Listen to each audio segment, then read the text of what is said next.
So did you get interstate over the summer? Some of you would have. Some of you would have been thwarted. You're not allowed to go overseas, of course. The federal government has banned us from leaving our own country. But state governments have banned some of us from entering their states at certain times. What's worse, people have been barred from returning to their homes. Not allowed to cross a state border to get back to their own homes in their own home states. This is outrageous, and it's a dramatic overreaction to the coronavirus threat in this country. This is a disproportionate response to a public health risk that has been exaggerated at times in this country. We've had the media and politicians creating unnecessary fear and panic. I talked a lot about this last year, as you know, for almost a year. I've been saying, and this has been based on the best available medical advice that we've shared repeatedly on this program. I've argued that we had to find a way to live sensibly with the virus, not shut down our communities and economies, not create enormous personal pain and trauma. We had to balance the impact of the remedy with the impact of the disease. Towards the end of last year, back in November, December, it looked promising. It looked like we would have a more sensible approach. But it got worse over the summer. I raced border closures to get back to South Australia and see family, and I faced only minor inconvenience, luckily. We got ahead of the game, but many of you faced much worse, I know. Only New South Wales has been sensible, prepared to deal with clusters of infection without shutting down the entire state and closing off borders. The other premiers in the other states have been into fear and control. Flattening the curve has been forgotten. They panic at the prospect of a single infection, even though most infections are either asymptomatic or mild. We've had 2 COVID-related deaths over the past 3 months in this country. 25 million people, 2 deaths in 3 months. You know about the clusters and the outbreaks and the closed borders and the lockdowns in Adelaide and Brisbane, but hardly anyone has been sick. This is great news.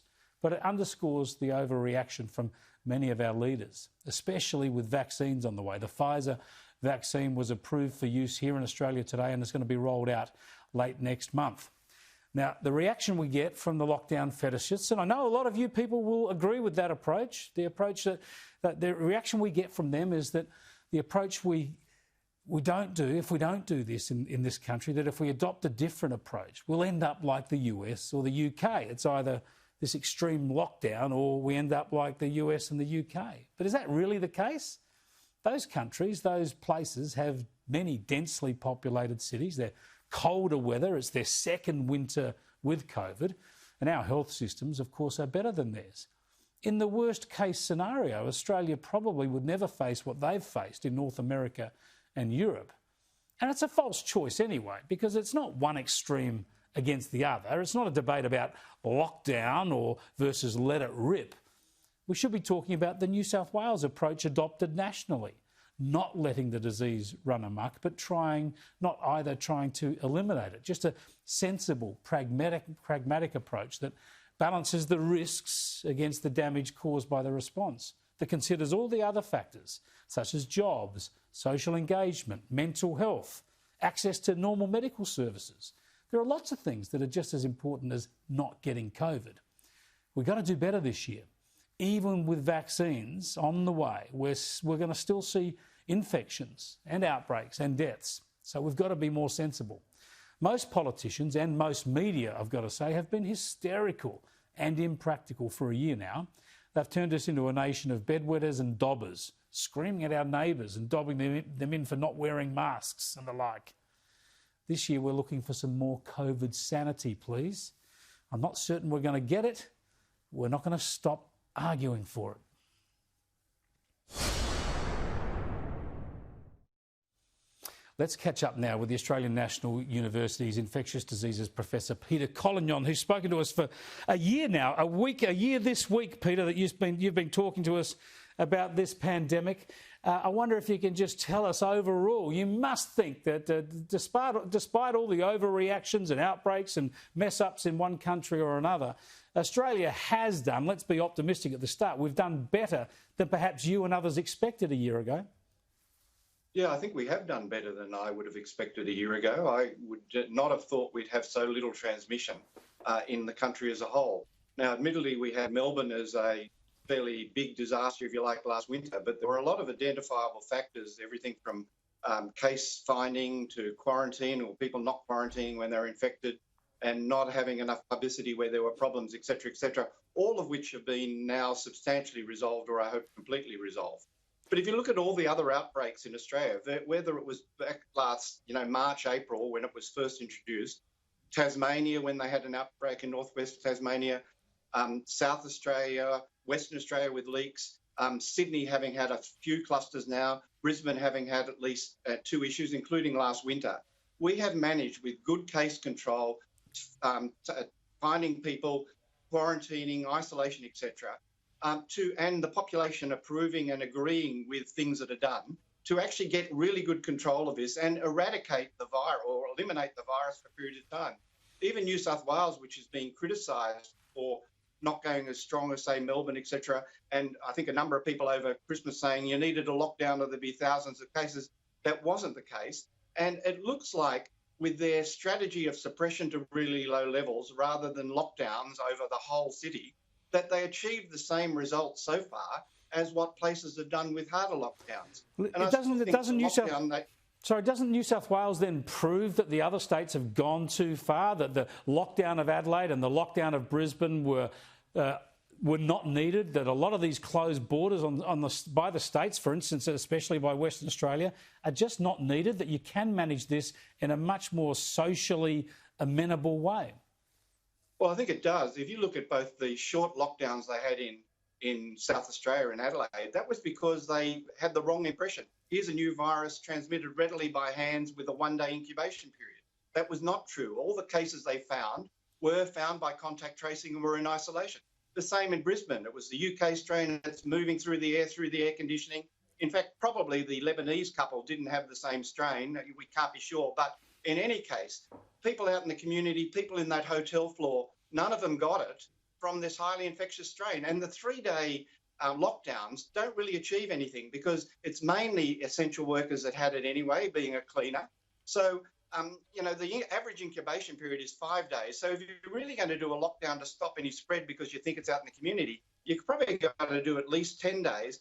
And from what I can see, with the restrictions on people moving interstate, the lockdowns, they didn't find any more cases than they found through their case finding.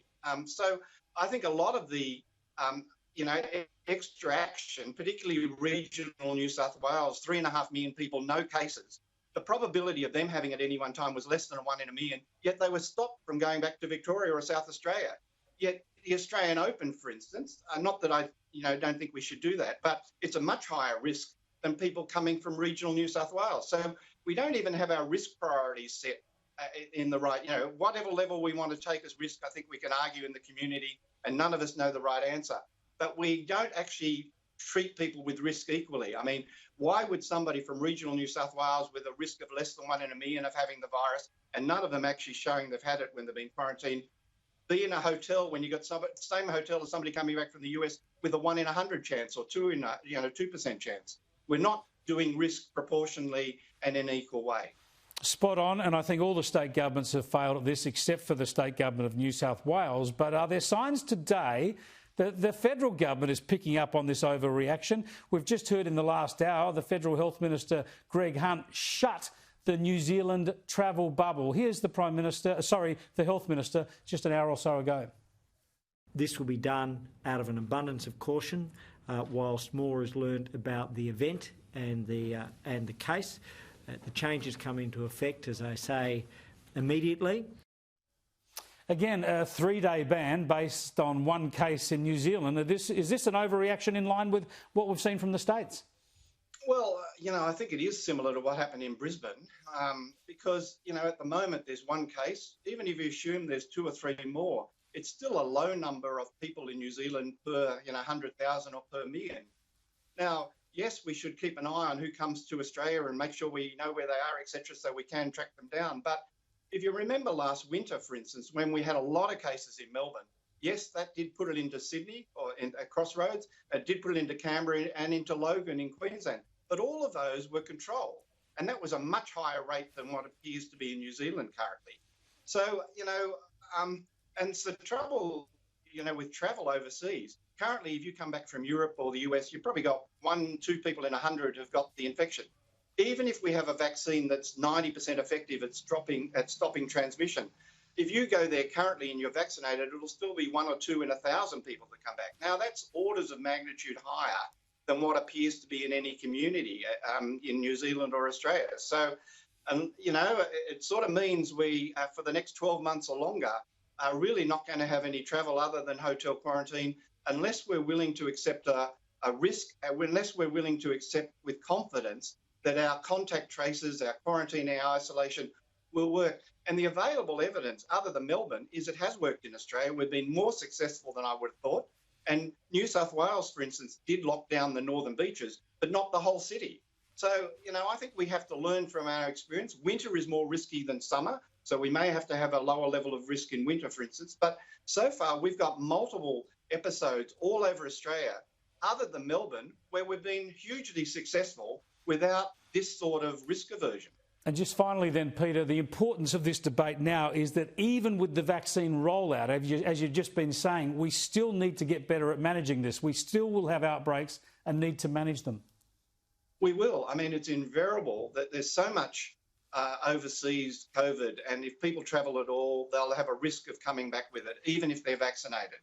So we're going to have to get better at accepting there is a risk, making sure that, our case finding, our testing, etc., is as good as possible, having localised restrictions when you've got, populations with a higher number than, what we call as a hotspot. But we are going to be, in ongoing problems if we close borders when there really is relatively minimal risk, or a risk of less than 1 in a million. Now, what number we should accept, I don't know. At the worst in Melbourne, I think maybe 1 in 1,000 people had it. The worst in Sydney, maybe 1 in 100,000 were walking around unknown. I don't know what the level of risk is, but I think we're going to have to come with some definition of hotspot that's nationally accepted, at which we consistently apply restrictions rather than this very, I think at the moment, haphazard and over restriction on movement for the available evidence for the hazard at the moment or the risk at the moment. Peter, thanks so much for joining us again. Thank you.